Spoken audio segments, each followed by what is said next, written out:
What we're doing this morning in our study is we're adding one more week to Advent. Generally, Advent is 4 weeks long, and during that 4 weeks that leads up to Christmas, there are four traditional themes, and that's what we've looked at as we've unpacked this idea of why Jesus came. We've used John 10:10, where he uses the phrase, "For this reason I came." And so from that, we have then looked at these four traditional points, which are hope, joy, love, and peace. We're adding a fifth week simply because we've got this week in December. We wanted to include it with Advent. And what I'm going to do this morning, whereas up till now what we've done is we've started with that statement of Christ, and then we've gone and looked at what he said and what the New Testament says about these four basic points. This morning what I want to do is simply to just back up and look at John chapter 10 and do some reflection, some pondering on this chapter, and give you a little bit of an idea of the setting it's found in. And so what Jesus has said in John 10:10, he says, "The thief comes to steal and to kill and to destroy. I have come that you might have life and that you might have it more abundantly." This statement of Christ's is found in a very active, or I made notes to myself, a very energetic passage of Scripture that is rapidly flowing. In fact, it's almost turbulent. It defies outlining.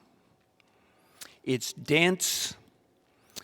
It's heated. And it is full of figures of speech. Sometimes it's referred to as a parable, and yet technically it doesn't fit the rules of what we mean by parable. John actually says it's a figure of speech. And you'll see as we get into this that what's happening is Jesus starts with one point and then almost immediately changes to the next point, and then immediately again a few verses later goes to the next point. And they don't necessarily flow. In all of this, though, there are three characters that represent three things that are going on in the daily Christian life. And here's what they are. There's the idea of thieves and robbers. And then there's the theme or the character of Jesus himself, who describes himself sometimes as the shepherd, other times as the door. And then there's the third character, and that's the sheep. And the sheep represents us. The story actually begins in chapter 9. And so if you only begin at chapter 10, it can read something like a scene where it's this pastoral, this very peaceful scene where Jesus is speaking to a few people and talking to them about the sheep and about him being the shepherd and so forth, and it has this real calm pastoral tone to it. But when you realize that chapter 10 is actually connected to chapter 9, it's really all the same story. That this is a very tense situation that's going on. And therefore I use the idea of it's very heated. So let me give you a little background. What's happened in chapter 9? Jesus is at one of the festivals, the Jewish festivals in Jerusalem, and while he's there, there's a blind man who was born blind, and Jesus heals the man. And he happens to do this on the Jewish Sabbath, which was quite disturbing to this group of people who are something of a religious Gestapo. They're known as the Pharisees, and they see this as an opportunity to call Jesus out for doing something wrong, and that is violating the rules of the Sabbath. And so as you read John's account in chapter 9, you feel the emotions swelling, and it just spills over into chapter 10. It just continues into what Jesus is saying in John chapter 10. And Jesus won't put up with the Pharisees and their darkness. And so we see intensity in the soul of Jesus as he confronts them, as he scolds them. He spars with various figures of speech. And as I said, this is not a calm pastoral scene. This is a boxing match. And Jesus is in the ring with these robbers of life, fighting this heavyweight championship with the abundant life for his sheep as his prize. So what you have is two groups of people listening to Jesus. The first, the inner circle, would be these Pharisees. And Jesus, now I wasn't there, so I don't know how close he was standing. I don't know if there was social distance or not. But it reads as if he's right up against them, challenging them with the evil of the way they're thinking and what they're doing to people with it. Around him, then, are these people who have seen this miracle. It would include the man who had been healed. It would include his family, and it would include the disciples, and it's going to include a variety of other people who are listening. And as Jesus shares these figures of speech, he's doing two things. One is he's challenging and rebuking. He's chewing out these Pharisees while he appreciates the fact that there's this other group that are listening, and he's giving hope to them about how to follow him, what it means to be authentic followers of Christ. And so that's what's going on. And the prize, when the bell rings on this match, the prize he's after is the abundant life for these people in this outer circle, these people that are listening in, these disciples for us. That's what he's after. There's strong words and strong emotions, and so he begins in verse 1 by talking about thieves and robbers, and as he goes into these figures of speech, he talks about hired hands, he refers to wolves, he refers to strangers. These are strong, negative terms that he's calling these Pharisees. And so he begins in verse 1, he says, "Truly, truly, I say to you, he who does not enter by the door into the fold of the sheep, but climbs up some other way, he is a thief and a robber." And so the imagery he's using here is of a sheep pen. We don't know if there was one right there and he was just taking advantage of it and he's just pointing at it. Everybody can hear it, can smell it. It's right there. Or he may have just been using the imagery because everyone's familiar with it, even though there may not have been one right there to look at and to point at.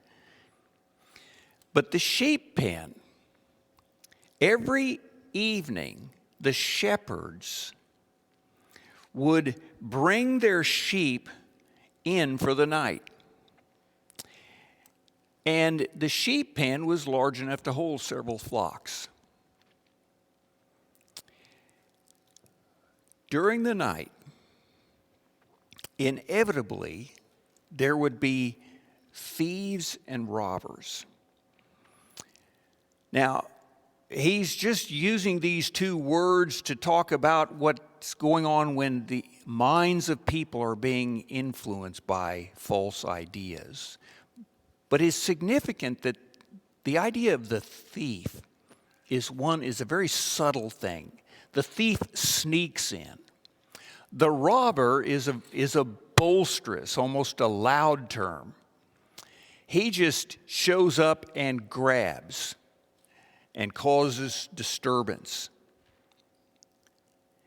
And the story imagines people, thieves and robbers, who are promoting false ideas and vying for the minds of people. In ancient Israel, religious legalism would have been one of the primary thieves and robbers that was holding the lives of people captive and preventing them from enjoying this abundant life. It wasn't the only thing, but it was the primary thing in their culture. As the New Testament era spreads and the message expands into the Greek world and the Roman world, you're going to see more and more of what Paul refers to in Colossians 2:9, where it says, "Beware lest any man spoil you through philosophy and vain deceits, after the tradition of men, and not after Christ." In our day, we're going to have our fair share of religious legalism, but the primary thing that is the thief and the robber of our day is going to be street-level ideas that lead people to all sorts of shallow ways of viewing life that keep them from knowing Christ. We're going to have ideas that cause people to blow up buildings in Nashville or burn down cities in Portland. We're going to have all sorts of street versions of thieves and robbers. The more refined and developed versions of this are going to be academic elites who are holding people away from Christ, or we're going to have what we more and more see in the media, or we see in journalism, on and on. But it's all around us, these messages and these ideas that people are advocating, that are serving as thieves and robbers and keeping us from what Jesus wants us to have, which is this abundant life. And in stark contrast, Jesus is not reluctant to refer to himself as the Good Shepherd. And Jesus is picturing here daily Christian life, where every day and every week there's a battle going on with thieves and robbers of the mind, while Jesus is bringing us truth and freedom and the enjoyment of this abundant life. And so in verse 2 he says, "But he who enters by the door is the shepherd of the sheep. And to him the doorkeeper opens, and the sheep hear his voice, and he calls his own sheep by name, and he leads them out. And when he puts forth his own, all of his own, he goes ahead of them, and the sheep follow him because they know his voice.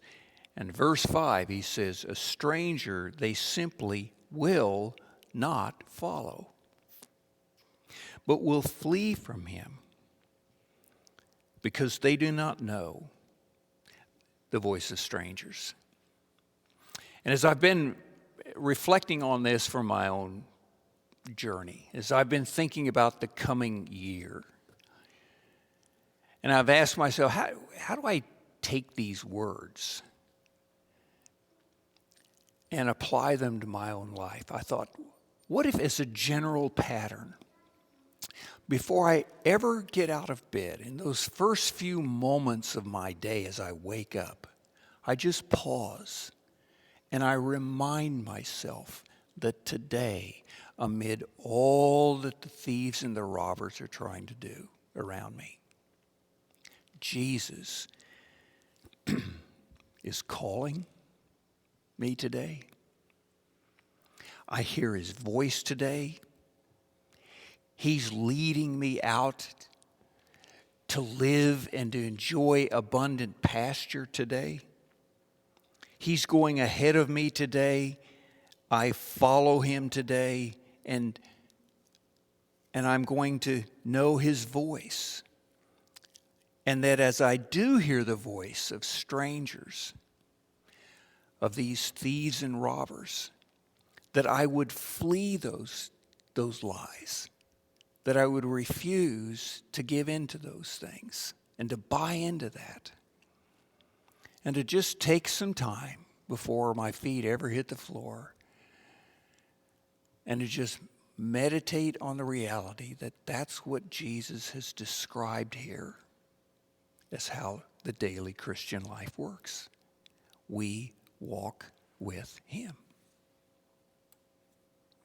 So as you go through your day, as you go through your week, obviously you have to manage your situations like your job, your school, your schedule, your priorities. But the primary thing you have to handle is your mind. What are you going to think? And what will I think and trust about who God truly is right now in this situation, this relationship, this problem I'm up against?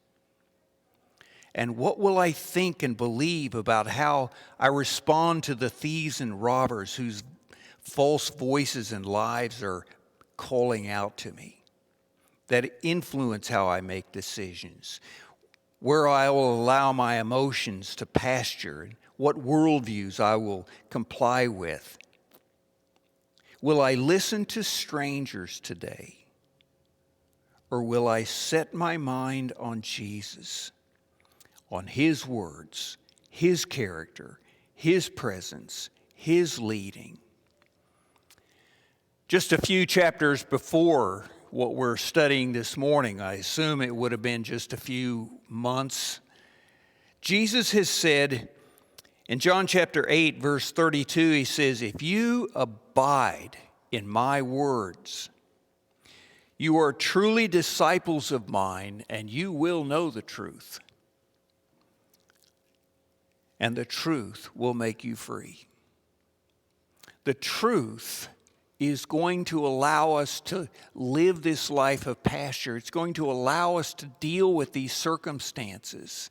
It's going to allow us to get through COVID and to do it well and to be able to look back on it and to be able to say, in that time, we experienced abundant life, even though everything around us was falling apart.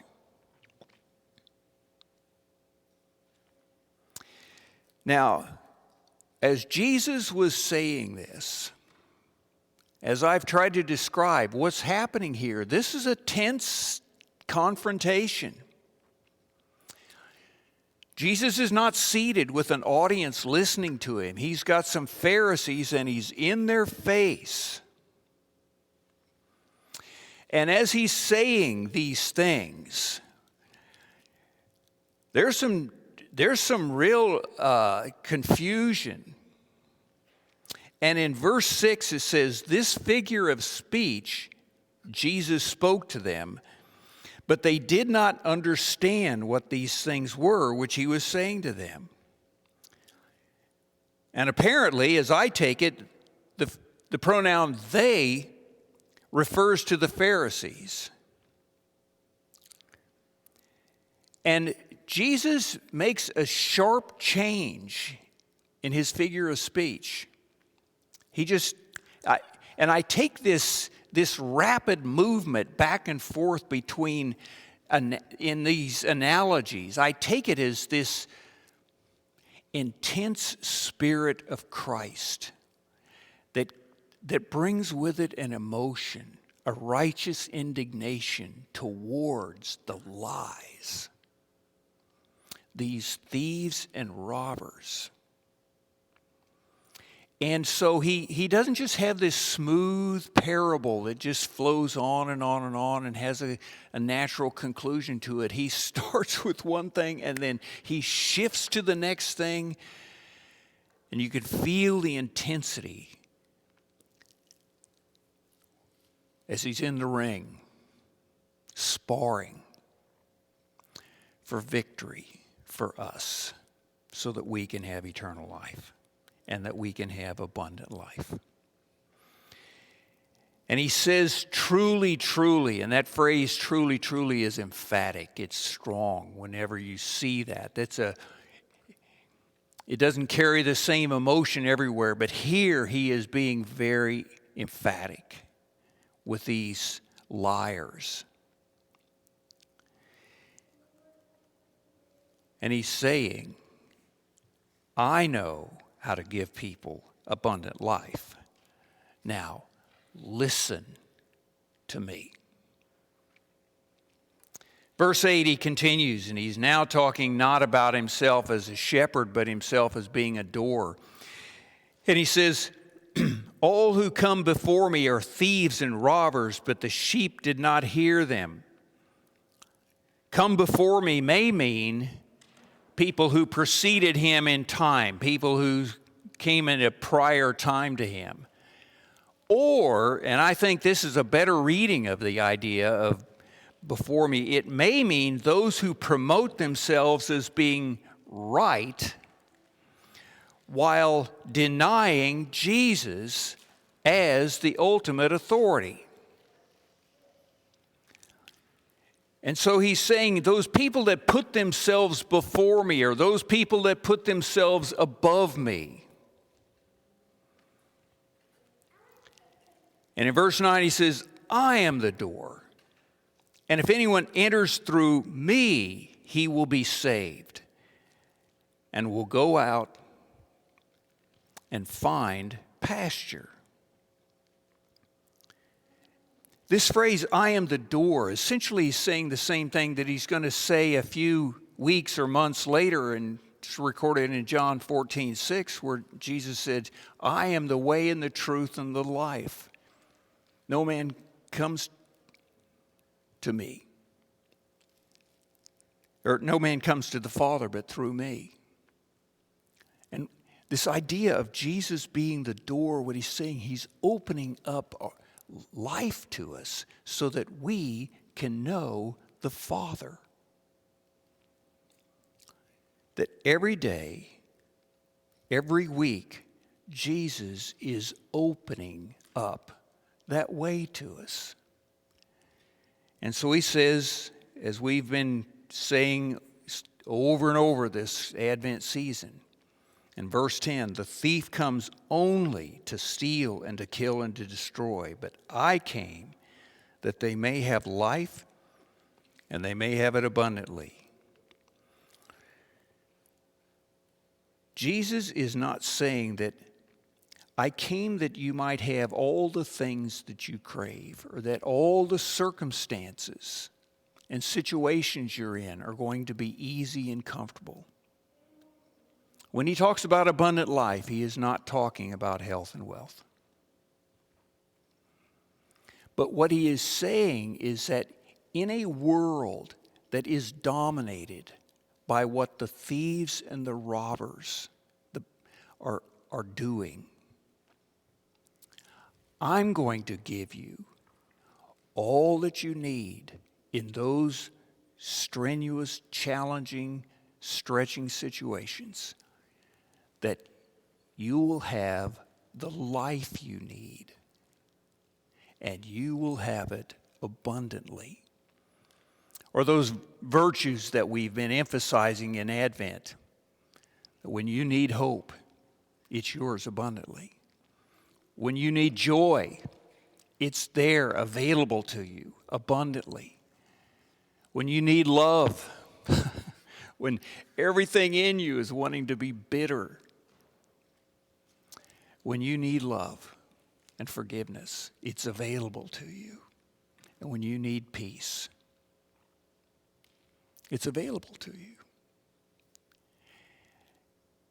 Even while everything else is clamoring with lies.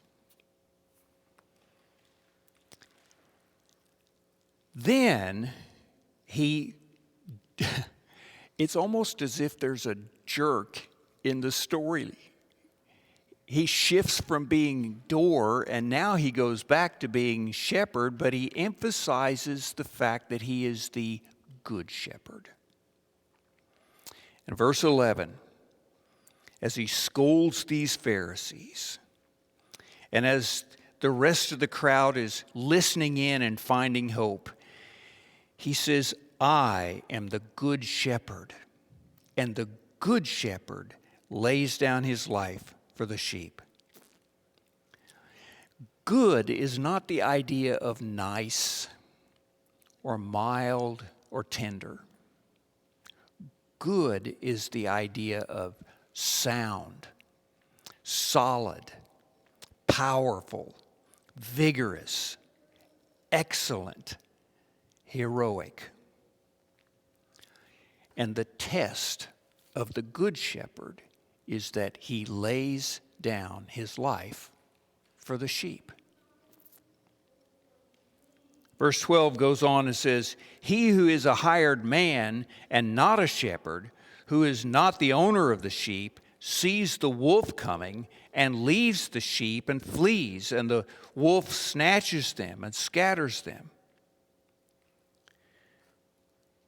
But verse 13, he flees because he is a hired hand and is not concerned for the sheep. And I just ask you, who is caring for your life this week? Who's caring for you? Meaning, what are those things that you're trusting your life to? Are you giving your life to lies? Are you giving your mind to lies? Or are you giving your thoughts, your mind to Jesus and trusting him to guide you, trusting him to show you how to handle the circumstances you're in? Verses 14 and 15 says, I am the good shepherd. Now, what he's going to say here, we can't unpack. I don't know how to unpack it. And so that's what I want you to see, is how rich this next two verses is for us. He says, I am the good shepherd, and I know my own, and my own know me. Even as the Father knows me, and I know the Father, I lay down my life for the sheep. And as I parked this last couple of weeks and pondered these lines, that Jesus invites you and me into knowing him and knowing the Father, just as they know each other. Jesus knows us, and we are invited into knowing him.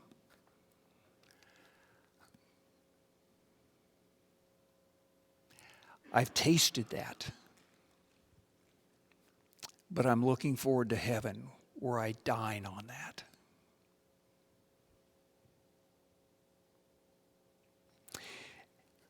When he says, as the Father knows me and I know the Father, he means more than that Jesus and the Father in heaven are acquainted with each other. He means far more than that. What it involves is that they enjoy their fellowship and that they understand and think alike. They understand their uniquenesses, and they appreciate and value, they cherish each other. And they want each other. They prefer each other. And that knowledge, he's saying, the sheep will know me. And I've invited them into that. What we mean by abundant life is that we know Jesus better and better and better. That the ambition of our life is one of, I must know Jesus. And I will know Jesus.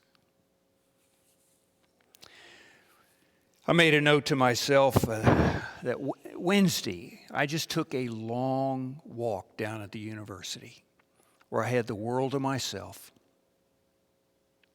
and simply took some unhurried time to think on these words and these verses, and then to listen and to see what God would help me to grasp and to see better about what he means when he says, I want you to know me well.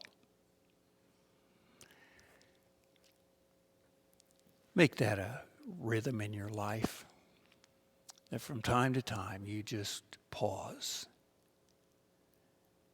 and reflect on what's wrapped up in words like we see in verses 14 and 15.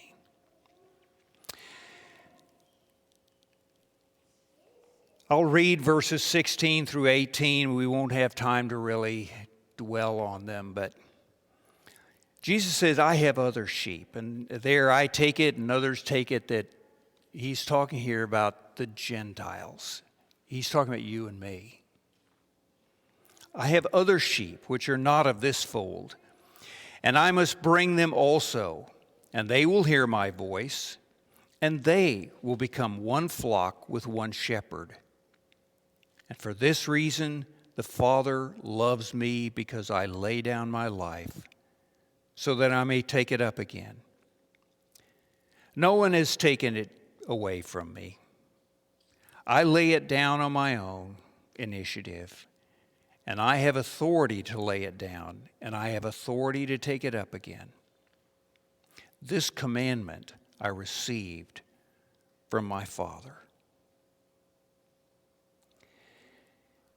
As this account concludes, it's as if the tempers of the Pharisees have flared and exploded, while cooler minds of the people who are gathered around begin to get his point. And it concludes in verses 19 through 21, where he says, a division occurred again among the Jews because of these words. And many of them were listening and saying, he has a demon and is insane.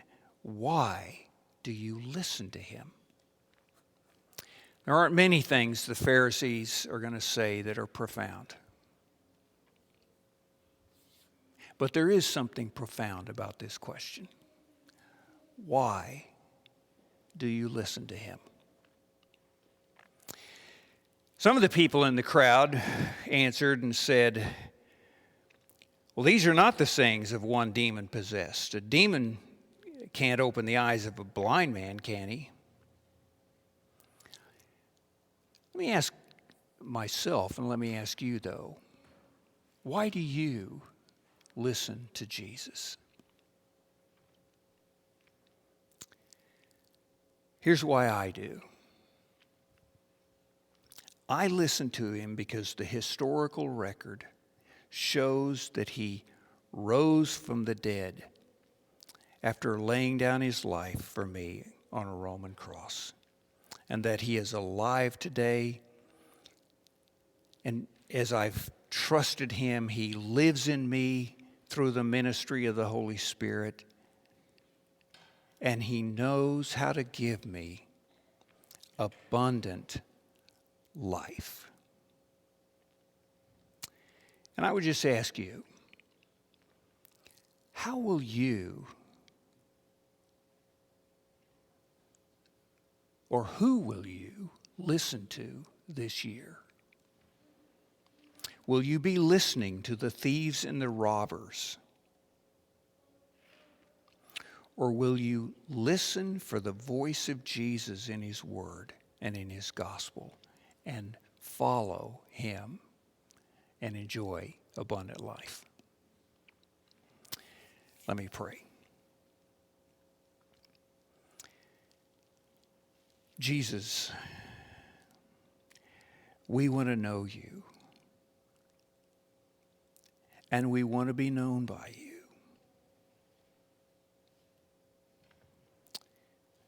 Would you teach us more and more about how to hear you daily as you call our lives? And would you teach us more and more how to follow you throughout each day? Teach us more and more to flee the thieves and the robbers that prey on us.